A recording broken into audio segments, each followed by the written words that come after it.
So if you're going through a stressful moment or time, it makes irrelevant things clearer and it makes relevant things less clearer.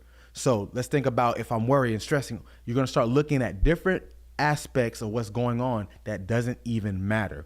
If you're trying to pack up for a trip and you're worrying and stressing, you're going to start looking at, oh, I didn't bring this certain item that had nothing to do with your main items that you need to bring, such as clothes, your cell phone chargers, and then you end up forgetting certain things, and it's because the less relevant things became more important to you because now your brain's telling you, worry, think about this, think about that, and that doesn't really matter.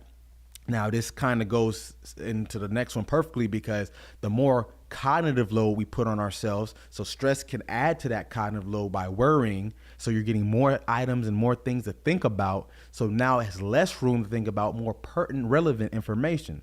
Now, I mentioned something called working memory earlier. This is our brain's ability to take in short-term information and figure out what to do with it and apply it to what we're doing in real time. So if I'm taking in more unwanted information, that working memory load kind of gets full, so I have less room for things that I need to do. Now, it also makes us attribute more negative traits to ourselves. If I lost the game, it's because I'm not a good player.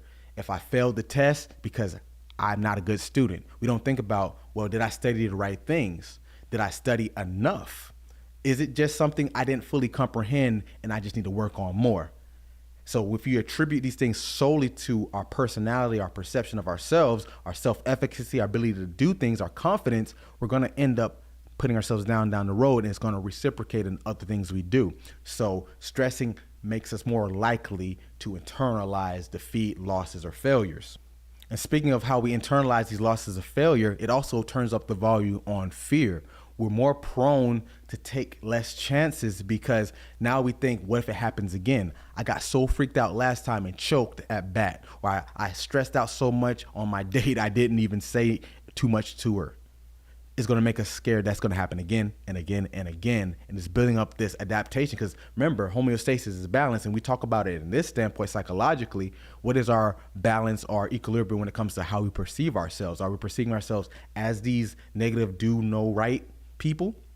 If so, that's where we're going to be, and we're going to keep becoming that. And the last part of that is social influence. We typically influence the others around us in a positive or negative way. It's not subjective to just one or the other. It could be both, but it depends on how you're interacting. If you're in a team setting, a workplace setting, something like that, and you're giving this stressful energy to them, they might internalize it as, is he someone that should be on our team? Or if you're the leader or the boss, they might question your leadership skills now, and this could be very detrimental to the team's performance, job performance, and you yourself.